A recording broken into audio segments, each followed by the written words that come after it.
Ya, puji nama Tuhan. Kembali saya bersyukur kepada Tuhan karena anugerahnya hari ini kembali berikan kepercayaan untuk menyampaikan firman Tuhan di gereja GCA kasih anugerah di tempat ini melalui hambanya Gembala Sidang. Puji nama Tuhan. Ya, saya sangat bersyukur diberikan suatu kehormatan untuk berbagi menyampaikan firman Tuhan.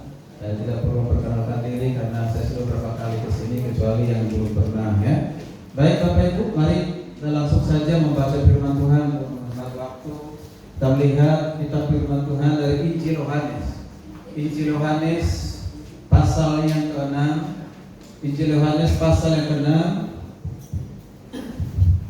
ayat yang ke-1 sampai ayat yang ke-5.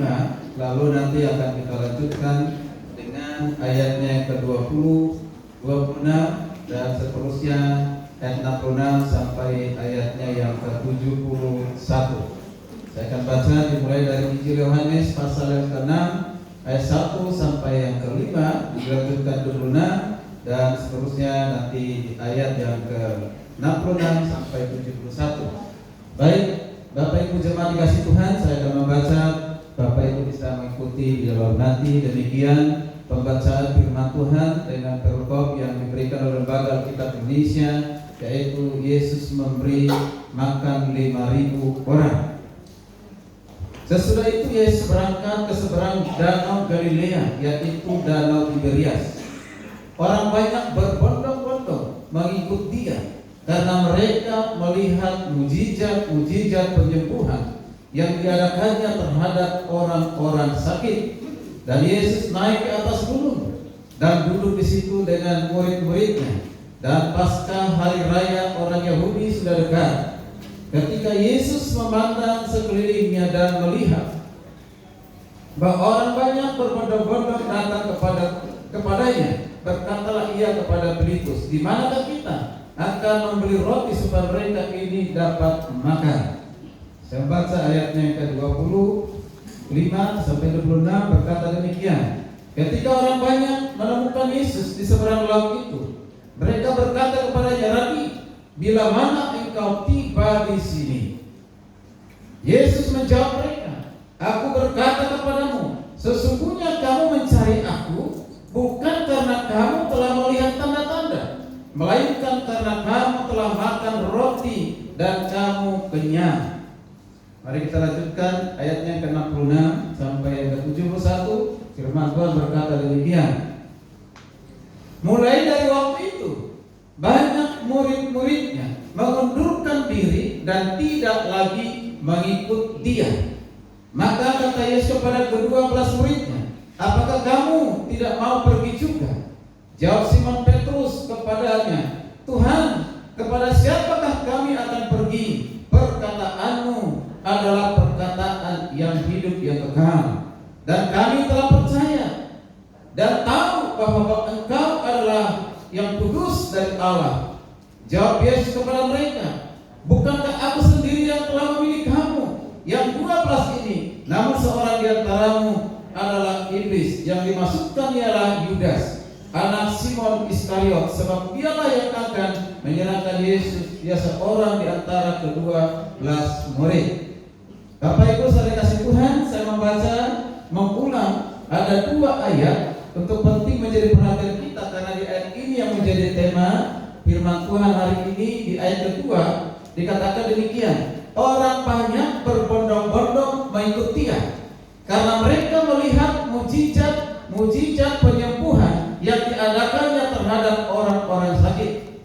Nah, kita perhatikan di ayat ini dikatakan, ya, banyak orang bahkan berbondong-bondong mengikut Tuhan, mencari Tuhan Yesus. Mengapa mereka mencari Tuhan Yesus? Karena mereka melihat mujizat penyembuhan yang diadakan oleh Tuhan Yesus terhadap orang sakit. Nah, kalau kita melihat ayat ini, kita mengatakan puji Tuhan, haleluya. Banyak orang yang datang kepada Tuhan karena mereka membutuhkan kesembuhan, mereka membutuhkan mujizat.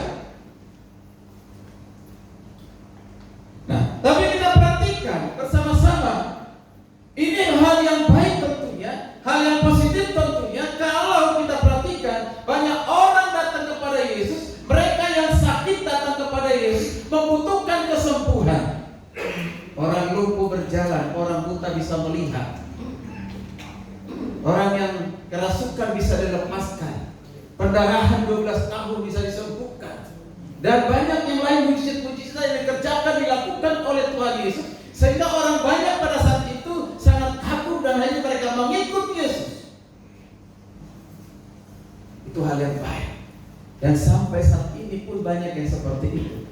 Jadi dikatakan di sana ada kebaktian, kebangunan rohani, KKR, kesembuhan ilahi.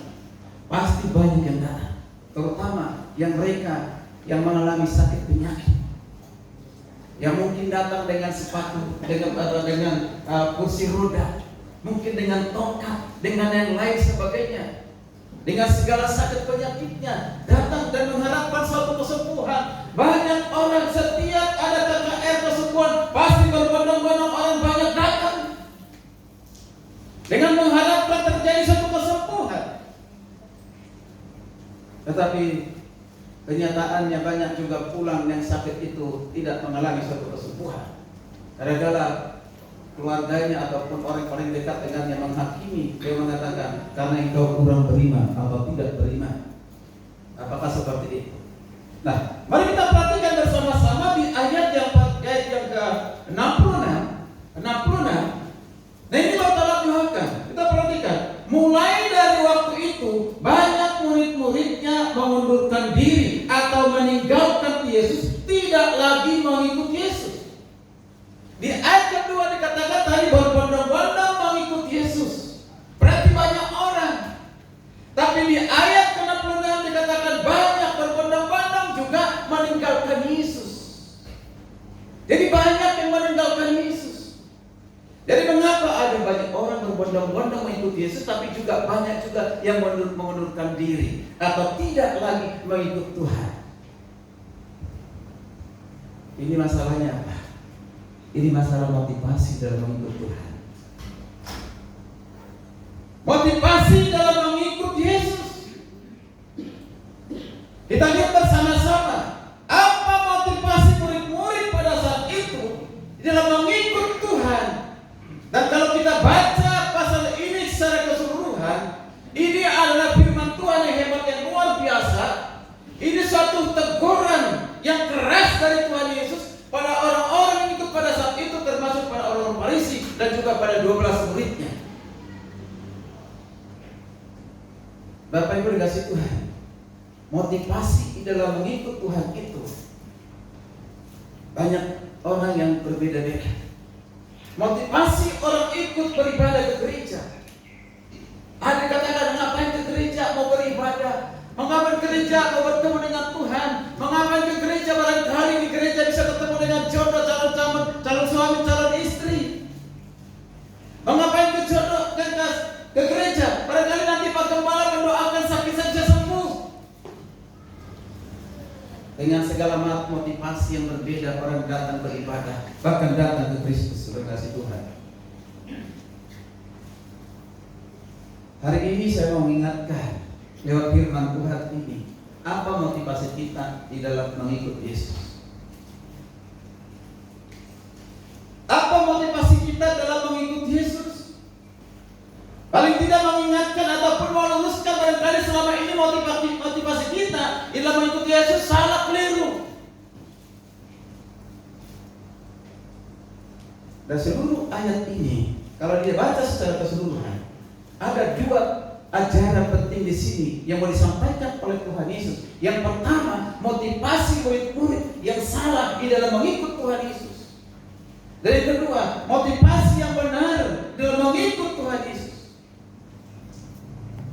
Bisa ditampilkan apa motivasi murid-murid dalam mengikut Yesus? Yang pertama, motivasi mengikut Yesus karena kebutuhan fisik. Di ayat kedua dan juga di ayat 26, perhatikan ayat 26, saya ulang dikatakan ini. Yesus menjawab mereka, aku berkata kepadamu, sesungguhnya kamu mencari aku, kata Yesus, kamu mencari aku bukan karena kamu telah melihat tanda-tanda, melainkan karena kamu telah makan roti dan kamu kenyang. Ada dua motivasi yang salah ataupun motivasi yang kurang tepat, bahkan yang tidak tepat dari murid-murid pada saat itu, pada saat mereka mau mencari Yesus, yang berbondong-bondong mencari Tuhan Yesus. Yang pertama adalah karena motivasi, karena mukjizat. Yang kedua adalah motivasi karena makanan. Bapak Ibu dikasih Tuhan, saya bukan anti mukjizat. Saya percaya sampai hari ini Tuhan masih bekerja melakukan mukjizat. Amin. Kuasa Tuhan itu tidak pernah berubah, dulu, sekarang, sampai selama-lamanya. Kita mengharapkan, mendoakan setiap hari supaya terjadi mukjizat dalam kehidupan kita, terlebih kita yang mengalami sakit penyakit. Beberapa hari yang akan datang, ada dari daerah Makassar atau dari mana itu, ada pengobatan gratis di daerah Tanjung Priok, sudah diiklankan. Ya, sakit apapun silakan datang, gratis, ya gratis. Yang kalian bawa adalah sukacita kesembuhan. Yang luar biasa adalah pasiennya sembuh. Yang menyembuhkan itu bukan hanya yang biasa saja. Jadi begitu banyak orang yang ingin sembuh dari sakit apapun itu. Sekarang ini lebih banyak orang sakit apa? Diabetes, tensi tinggi, ya, rematik, lambung terutama. Saya juga sudah pernah mengalami sakit lambung. Nah, penyakit-penyakit yang rutin kita dengar seperti ini, yang menyiksa kita, bahkan membuat kita tidak bisa tidur, terganggu tidurnya, terganggu istirahatnya. Apalagi kalau pikiran sudah terganggu, pikiran-pikiran yang membuat kita terganggu, yang membuat kita tidak bisa tidur. Kita berdoa, Tuhan, lakukanlah mukjizat supaya aku bisa tidur. Apakah langsung bisa kita tidur? Belum tentu. Hanya kan orang supaya bisa tidur, hanya minum dibantu dengan obat tidur. Apakah Tuhan tidak mendengar doa kita? Apakah Tuhan tidak mampu melakukan mukjizat? Maka saya katakan tadi, mukjizat itu masih boleh terjadi, masih akan terjadi dalam kehidupan kita. Amin. Kemudian motivasi yang kedua karena makanan di ayat 26. Kita perhatikan, di ayat kedua tadi, orang berbondong-bondong mengikut dia karena mereka melihat mukjizat penyembuhan yang diadakannya terhadap orang-orang sakit. Perhatikan di sini. Mereka berbondong-bondong di dalam mengikut Yesus. Karena apa? Karena mereka melihat mukjizat penyembuhan ini. Tuhan, perhatikan di sini. Mereka yang berbondong-bondong mengikut Yesus, ini belum kategori mereka yang sudah percaya kepada Kristus. Saya perhatikan dulu, kalau saya ikuti KKR, banyak orang yang bukan orang Kristen, ya, datang dengan merindukan kesembuhan dari agama lain, bukan orang percaya. Nah, di zaman Yesus, mereka yang datang berbondong-bondong itu belum semuanya orang-orang sudah percaya kepada Kristus. Tidak. Karena nanti akan dijelaskan di ayat berikutnya. Bapak Ibu kasih Tuhan, kita perhatikan lagi di ayat 26. Yesus menjawab mereka, aku berkata kepadamu, sesungguhnya kamu mencari aku, bukan karena kamu telah melihat tanda-tanda, melainkan karena kamu telah makan roti itu dan kamu kenyang. Dan pada saat itu Yesus mengadakan mukjizat, yaitu memberikan 5.000 orang makan dengan 5 roti 2 ikan. Kalau pemahaman dari teologi liberal, mereka mengatakan ini bukan mukjizat, ini peristiwa biasa. Ketika Yesus dari anak kecil mendapatkan roti 5, 2 ikan, lalu berdoa supaya diberkati, sehingga membuat lebih banyak melimpah dan seluruh orang yang hadir pada saat itu bisa mendapatkannya. Itu kita percaya mukjizat. Amin. Tapi kalau liberal, teologi liberal mengatakan itu bukan mukjizat, itu peristiwa biasa. Sebenarnya begini. Nah pada saat itu anak kecil itu membawa bekal, yaitu 5 roti 2 ikan. Nah, lalu diselidiki, yang membawa bekal pada saat itu bukan hanya anak kecil, tetapi semua yang hadir pada saat itu membawa bekal makanan. Dan itu terbiasa untuk mereka lakukan. Nah,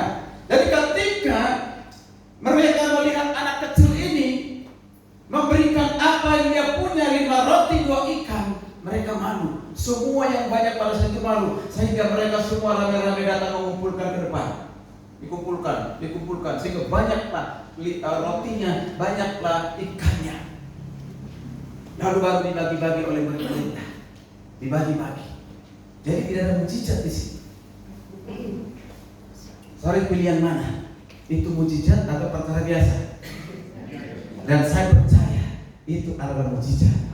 Apa yang tidak bisa dilakukan oleh Tuhan Yesus? Tidak ada yang mustahil bagi Tuhan Yesus, mustahil bagi murid-muridnya. Mereka saja bingung, bagaimana dengan orang sebanyak ini? Satu kintal tidak cukup, berapa banyak pun tidak cukup. Dari mana kita bisa mendapatkannya? Tapi karena diberkati oleh Tuhan, dialah Tuhan yang berkuasa, maka mampu melakukan hal itu. Dan saya percaya itu adalah mujizat. Dan mereka diberikan makan, dan Alkitab mengatakan kenyang.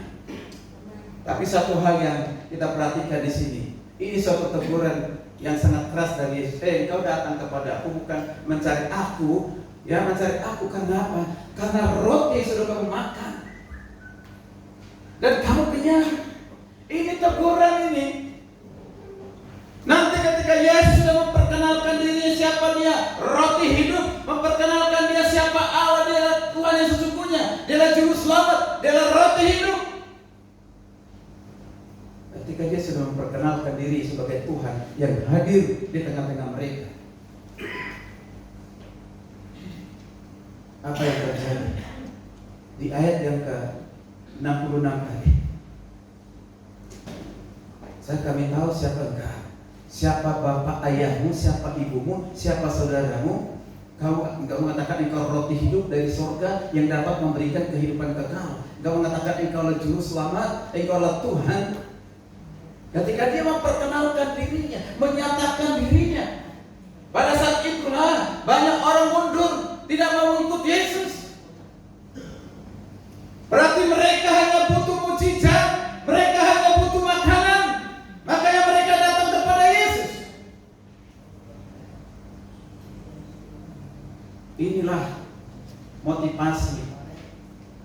Kalau saya katakan sebenarnya tidak salah, tapi motivasi ini, kalau ini menjadi tujuan utama kita di dalam mengikut Tuhan, di dalam beribadah, perbaiki motivasi kita. Amin. Dulu saya pernah suatu gereja, tidak perlu sebut gereja, tapi ada di Mangga 2 sana, dekat rel kereta itu. Ya, saya pernah menyampaikan khotbah yang sama dengan keras bilang, saya belum tahu kalau di gereja itu terbiasa dengan memberikan namanya sembako dan diberikan transport setiap jemaat datang, disalamin oleh pendeta. Saya tahu pada saat bersalaman dengan pendetanya terus kasih transport. Nah, katanya itu dari Cengkareng lah, dari Tangerang lah, datang disiapin angkot dan yang lain sebagainya. Itu tidak salah. Boleh kita lakukan seperti itu? Boleh. Boleh kita bantu nggak? Boleh. Tapi ada yang saya perhatikan, dari klien sudah bawa sembako, datang ke gereja, tujuannya supaya menambah sembako. Saya lihat sendiri. Itu kan ada tulisan itu. Dari klien dia kumpulin, wah pulang dengan sukacita. Mengapa? Ada 2 kantong beras dan ada gula dan yang lain sebagainya di situ. Dia lebih senang. Tapi pada saat firman Tuhan disampaikan, dia hilmoni keluar masuk. Berarti dia hanya menunggu kapan ibadah ini selesai, karena nanti selesai ibadah akan mendapatkan sembako. Saya percaya di tempat ini tidak ada seperti itu. Amin. Dan khotbah itu sangat keras, kasih Tuhan. Mereka tersinggung, gembalanya pun tersinggung. Mengapa saya tahu tersinggung? Salah satu majelisnya selesai ibadah, saya diajak makan, ya makan bubur dekat Mangga 2 itu, Mangga 2 sepeda itu. Pak, siap-siaplah Pak Pendeta Gembala tidak undang lagi khotbah. Mengapa? Karena tadi khotbah itu sangat keras, dan itulah memang yang dilakukan oleh gembala supaya banyak orang yang datang untuk beribadah. Oh itu, pantas ketika salaman di depan, satu orang pun tidak ada yang senyum dengan saya.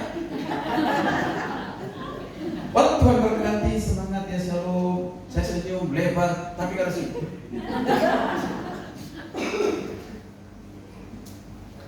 Sebenarnya kasih Tuhan ternyata bukannya zaman Yesus saja pada saat itu, zaman sekarang masih ada.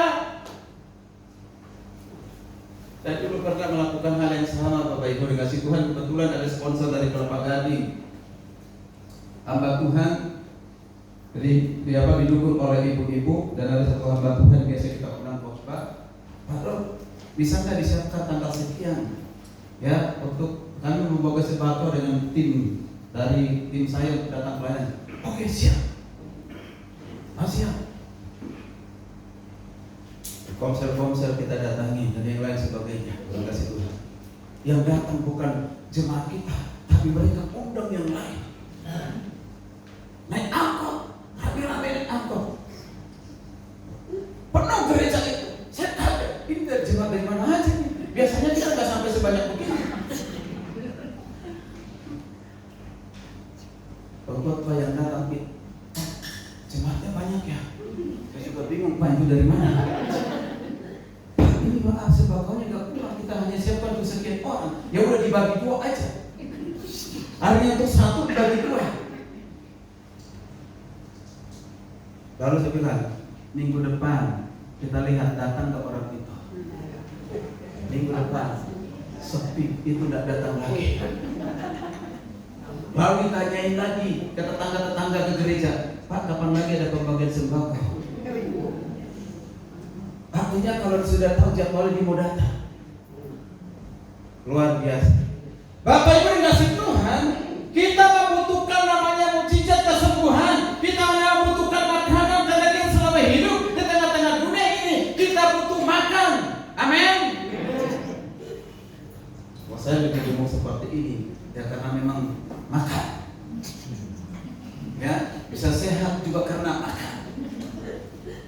Butuh makan. Dan itu kebutuhan semua, kebutuhan sementara, kebutuhan pada saat kita masih ada di tengah-tengah dunia ini. Ketika kita sudah mengakhiri hidup kita, bukan bunuh diri maksudnya. Setelah kita meninggalkan dunia ini, kita tanggalkan semua itu kenyamanan dunia, termasuk makanan, termasuk mukjizat, terkasih Tuhan. Yang dimaksudkan adalah jangan ini menjadi motivasi utama kita. Amin.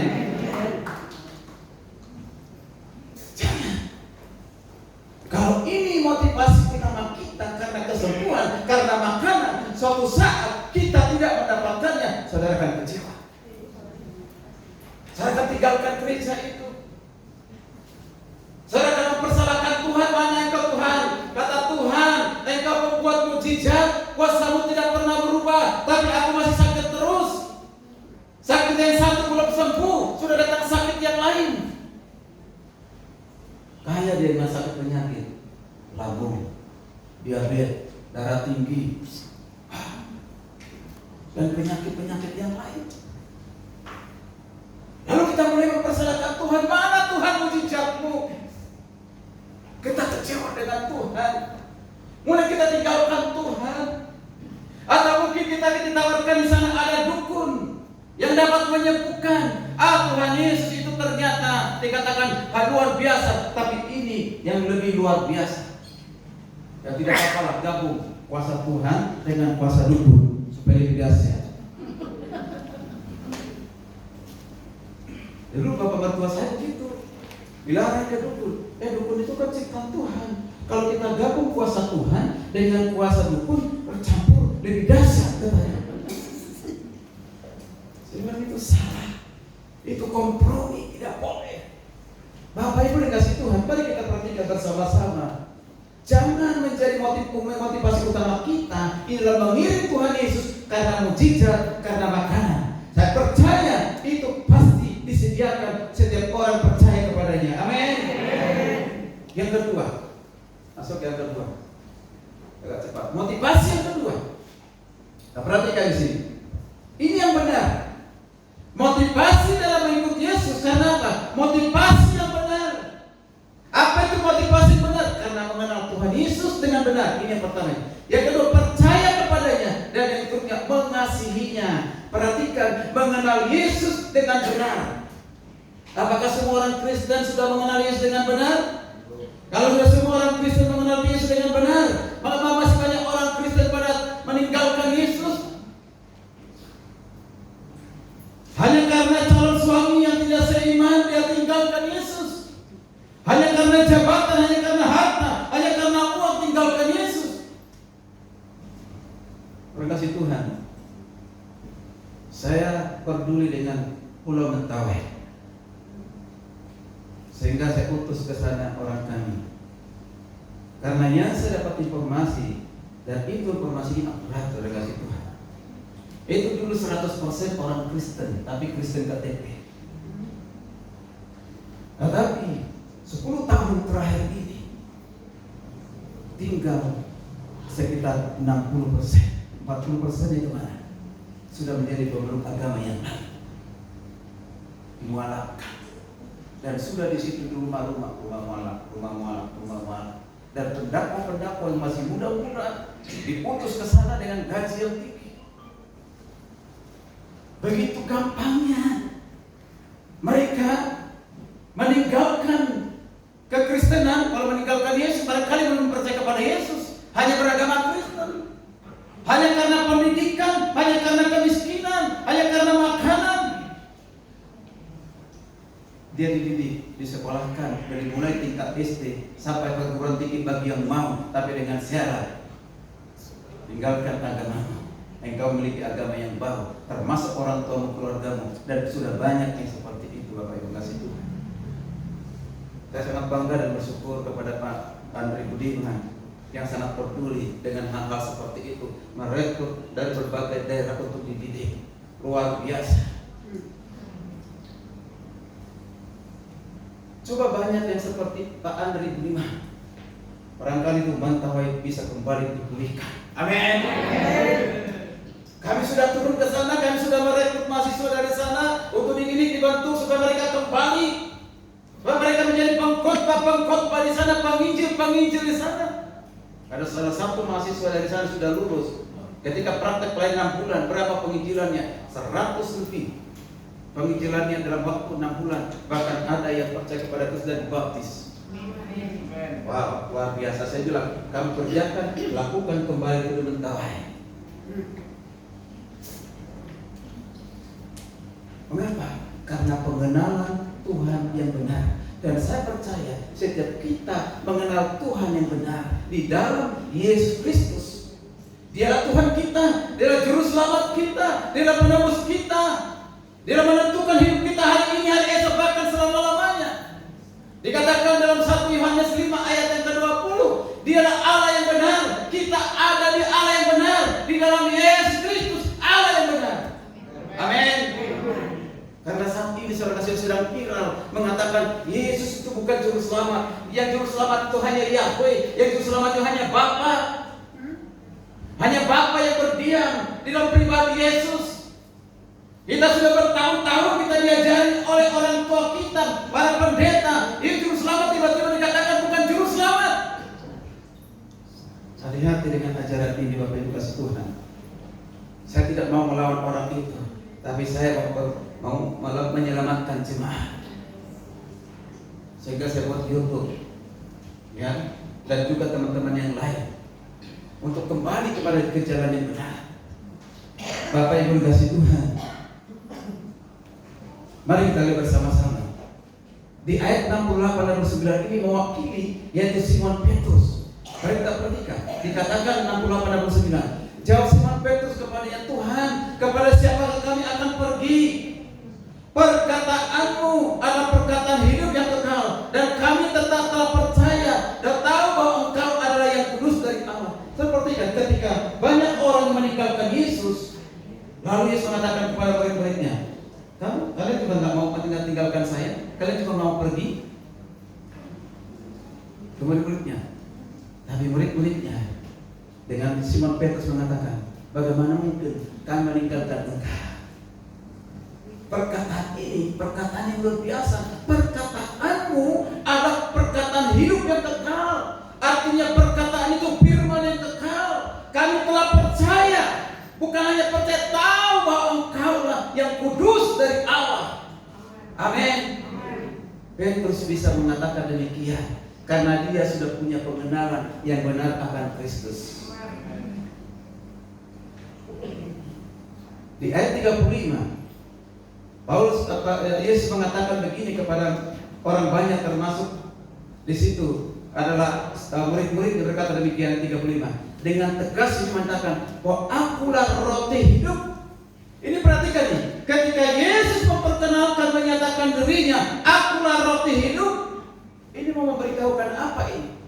Ada berapa hal? Ini penekanan akulah roti hidup. Yang pertama, Yesus adalah makanan yang memelihara kehidupan rohani kita. Amin. Makaroni, makanan rohani.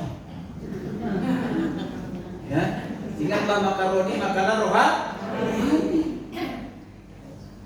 Jadi kita membutuhkan makanan rohani yang kita peroleh, yang kita dapatkan dari Tuhan Yesus Kristus, karena inilah firman itu sendiri. Amin. Lalu dikatakan di ayat 21-54, singkat di sana, siapa yang makan dagingnya dan minum darahnya beroleh hidup yang kekal. Nah, orang tidak mengerti. Dia bilang apa? Bikin makan darah. Berarti itu apa itu? Dracula. Kalau mereka nggak mengerti, waduh, hati-hati dengan orang Kristen. Mereka itu pemakan darah loh. Karena Alkitab mengatakan demikian. Artinya, barang siapa yang sudah percaya kepada Kristus, menyatu dengan Kristus, salah satu persekutuan dengan Kristus, maka dikatakan oleh Yesus, mereka menjadi anak-anak Allah. Dan mereka yang sudah menjadi anak-anak Allah, mereka itu diberikan, dikaruniakan kehidupan yang kekal. Amin. Perhatikan, hidup ini hanya sementara, Bapak Ibu kasih Tuhan. Boleh kita menunggu kesembuhan, boleh kita makan apapun itu, tapi hati-hati, jangan terlalu banyak makan. Kolesterol. Kalau saya diajak oleh Pak Pendeta makan, saya nggak bisa banyak. Pak, tambah lagi Pak. Udah umur Pak. Kalau dulu masa muda, apapun dihantam, segala yang bernapas dimakan, kecuali manusia. Mengapa? Karena ada hukumnya kalau makan manusia, mati nanti dihukum. Iya. Coba nggak ada hukumnya, mungkin manusia pun dimakan. Nah, Bapak Ibu kasih Tuhan, kita perhatikan di sini, itulah pengertiannya. Orang yang sudah menyerahkan dirinya kepada Tuhan, percaya kepada Kristus, memperoleh hidup kekal. Lalu siapa yang percaya kepadanya tidak akan lapar, tidak akan haus secara rohani, karena mereka sudah memiliki Roh Kudus di dalam kehidupan mereka. Amin.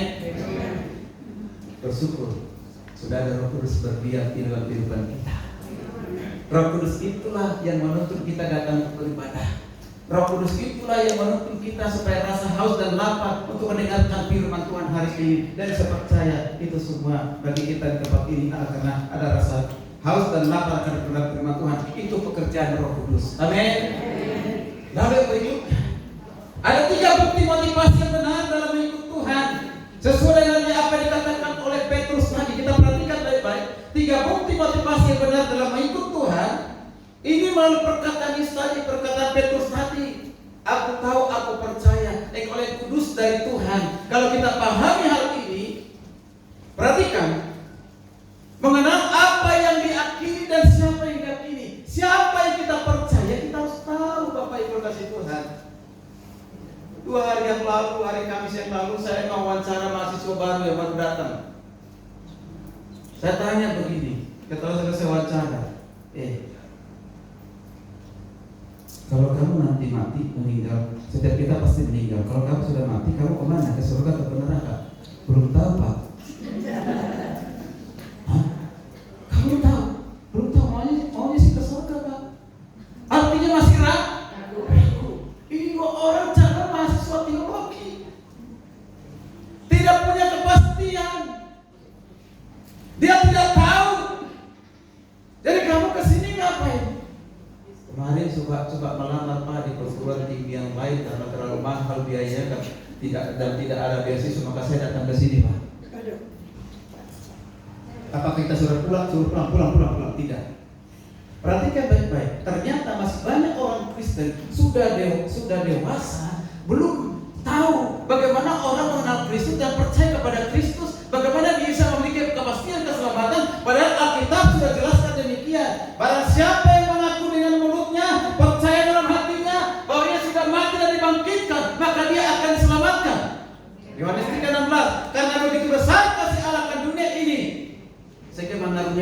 yang tunggal, supaya setiap orang yang percaya kepadanya tidak binasa, melainkan beroleh hidup kekal. Amin.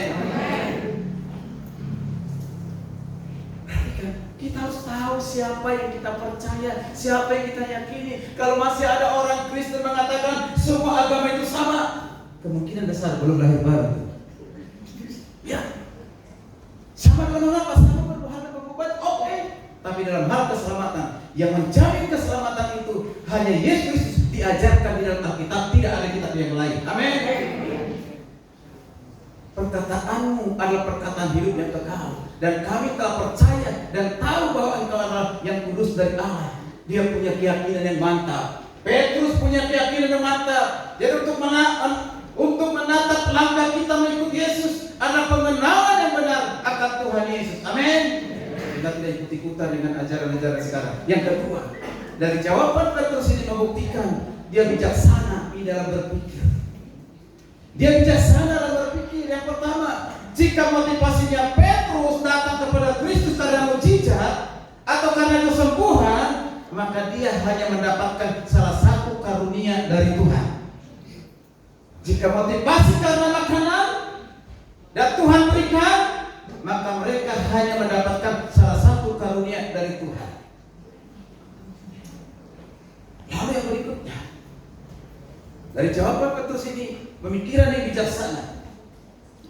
Dikatakan, tetapi jika mereka datang kepada Yesus karena mengenalnya, karena percaya kepadanya, karena mengasihinya, bukan hanya mendapatkan salah satu karunia, tetapi mereka akan mendapatkan banyak karunia-karunia dari Tuhan. Amin. Kalau kita sudah menjadi milik Tuhan, kita sudah dalam Tuhan, percaya kepada Tuhan, percayalah ada jaminan-jaminan dari Tuhan bagi kita anak-anaknya. Nanti kita lihat hasil dari orang yang mengenal Tuhan, percaya kepada Tuhan, dan mengasihi Tuhan. Jawaban yang ketiga dari Petrus membuktikan mereka berarti siap sedia untuk menanggung resiko apapun di dalam mengikut Tuhan. Tidak mudah zamannya Petrus, karena orang-orang Farisi ahli Taurat, mereka yang membunuh Yesus, yang menyalibkan Yesus, dan murid-muridnya pun akan diperlakukan hal yang sama, akan ditolak. Kita perhatikan Simon Petrus pernah menyangkal 3 kali. Nah, kalau kita perhatikan ayat ini, berarti ketika mereka percaya kepada Kristus, mereka siap menanggung resiko. Karena kasih Tuhan, orang tidak suka dengan lagu meskipun susah. Apa pujian itu dalam mengikut Yesus? Menderita dalam dunia. Tidak semua orang seperti itu kasih Tuhan. Pak Pendeta berhenti khotbah. Yesus sudah selesai menderita di kayu salib, dan Tuhan tidak menginginkan kita untuk menderita, tapi selalu bahagia. Amin. Apakah kita selama di dunia tidak menderita? Tuhan izinkan itu supaya kita naik kelas. Amin. Segala penderitaan kita, penderitaan dalam mengiring Yesus, kita mungkin dihina, mungkin kita dikucilkan, direndahkan, kehilangan jabatan, kehilangan pacar karena tidak seiman. Kita menderita karena hal itu. Ingatlah, penderitaanmu itu tidak sebanding dengan kemuliaan yang Bapak Ibu terima kelak. Amin. Bapak Ibu dikasih Tuhan, kita perhatikan, siap untuk resiko apapun di dalam mengiring Tuhan. Jangan pernah malu untuk menyatakan imanmu, bahwa kalau kamu sudah percaya kepada Yesus. Tetaplah setia mengikuti sampai selama-lamanya. Amin. Mari kita katakan kepada dia, saya engkau harus tetap setia mengikuti Yesus selama-lamanya. Selalu perkatakan kepada dirimu. Amin. Katakan ke samping, ke saudara kita ke samping. Ikut Yesus ya, bukan hari ini selama-lamanya. Amin. Mari kita lihat hasil pengenalan yang benar dan percaya kepada Kristus. Hasil pengenalan yang benar, percaya dan mengasihi Yesus. Apa hasilnya? Masih di kitab yang sama dengan Tuhan. Hasil pengenalan yang benar dan percaya kepada Yesus atau mengasihi Yesus, mereka katakan mereka tidak akan binasa, melainkan beroleh hidup yang kekal. Ayat 39 dan 40. Amin. Mereka sudah percaya kepada Yesus tidak akan binasa, melainkan beroleh hidup kekal. Yang kedua hasilnya, Mereka akan dibangkitkan pada akhir zaman. Mau dibangkitkan kan pada akhir zaman? Tetaplah setia mengikut Yesus, menerima Yesus. Jangan hanya karena perkara dunia engkau mengkhianati Yesus, tinggalkan Yesus. Jangan, terkasih Tuhan. Dan yang lainnya kita perhatikan. Hasilnya dalam pengenalan benar kepada Kristus, Tuhan memberikan segala yang kita perlukan. Nah, ini yang kita butuhkan. Amin. Matius 7 ayat 7 sampai 8 bisa ditampilkan atau siapa yang baca. Matius 7 ayat 7 sampai 8. Ini ayat yang sudah sangat terkenal, saudara kasih Tuhan. Yang bisa dikatakan apa? Coba kita perhatikan Matius 7. Matius 7 ayat yang ke-7 dan ke-8. Nah, tolong satu orang baca. Bisa bantu saya? Apa dikatakan? Ada yang bisa baca? Matius 7 ayat 7. Kalau tidak ada saya baca. Dikatakan, mintalah maka akan diberikan kepadamu. Carilah maka kamu akan mendapat. Ketoklah maka pintu akan dibukakan bagimu. Karena setiap orang yang meminta menerima, dan setiap orang yang mencari mendapat, dan setiap orang yang mengetok baginya pintu akan dibukakan. Puji Tuhan, haleluya. Nah, Yesus berkata ini kepada siapa? Orang-orang yang sudah percaya, orang-orang yang sudah mengikutinya, orang-orang yang sudah mengasihinya. Ini janji Tuhan. Saya percaya janji Tuhan ini sampai hari ini akan digenapi dalam kehidupan kita. Jadi mintalah, pasti berikan. Ketoklah, pintu akan dibukakan. Kita akan menerima segala yang terbaik dari Tuhan. Paulus berkata, Aku tahu siapa yang percaya. Itu yang dipercaya, yang tidak pernah meninggalkan dirinya. Dalam Ibrani 13 ayat 15 dikatakan, aku sekali-kali tidak akan pernah membiarkan engkau. Aku sekali-kali tidak akan pernah meninggalkan engkau. Artinya Yesus setia. Dia tidak pernah meninggalkan saudara dalam keadaan kondisi apapun. Dia setia menyertai, melindungi kita, berkati kita. Amin. Inilah hasil pengenalan yang benar akan Tuhan. Bapak Ibu kasih Tuhan. Bagaimana dengan kita semua kasih Tuhan? Yesus datang menawarkan roti hidup. Apakah kita sudah ada di dalam roti hidup itu? Artinya dalam Yesus. Roti yang ditawarkan Yesus tidak sama dengan roti yang diberikan oleh Musa. Melalui Musa, sebenarnya roti dari Tuhan yang memberikan, bukan Musa. Itu kata Yesus di ayat ini. Ya. Jadi Tuhan yang memberikan. Mereka menganggap roti dari Musa itu roti yang paling hebat. Tetapi roti yang diberikan oleh Tuhan Yesus menentukan kehidupan hari ini, hari esok, bahkan selama-lamanya. Mau pilih roti yang mana? Dua-duanya, Pak. Dua-duanya. Karena saya masih hidup di dunia butuh roti itu, tapi juga mau roti yang kekal. Betul nggak? Masih mahasiswa dasar butuh roti, Pak. Nah, Yesus sebagai roti yang hidup, inilah tujuan utama Yesus datang ke dunia menemui manusia untuk apa? Supaya manusia yang mengalami kelaparan rohani mereka jadi kenyang. Mau kenyang? Datang kepada Yesus. Orang banyak mencari Yesus bukan ingin mendapatkan roti hidup yang kekal. Itu tadi yang ditegur oleh Yesus. Tapi mereka datang mencari Yesus karena mereka ingin mendapatkan roti jasmani yang sifatnya hanya sementara. Banyak orang mencari Yesus hanya senang pada berkatnya, bukan pribadi Yesus sendiri, sehingga mereka kehilangan esensi dasar pengajaran dari Yesus Kristus sendiri tentang keselamatan. Saudara kasih Tuhan, mari kita menjadi orang Kristen yang militan. Ketika percaya kepada Kristus, mengasihi Kristus, saudara juga harus mengasihi firman-Nya. Orang yang mengatakan mengasihi Yesus tapi tidak mengasihi firman-Nya, itu adalah munafik. Ya. Mengapa? Ini kan tulisannya, inilah firman-Nya. Masa kita katakan mengasihi Yesus tetapi mengabaikan firman-Nya? Bukti kita mengasihi Tuhan Yesus, baca, renungkanlah firman Tuhan di siang dan malam. Marilah kita datang dan mengikuti Yesus dengan motivasi yang benar, Bapak Ibu kasih Tuhan. Karena kita percaya kepada Tuhan yang benar, yang memberikan kehidupan kekal. Jadi prioritas kita adalah mencari Allah dan kebenarannya. Amin. Prioritas kita dalam kehidupan ini bukan mujizat, bukan makanan, tetapi kita mencari Allah, yaitu kebenarannya. Karena itu bernilai kekal. Amin. Di nama Tuhan, mari kita bangkit berdiri.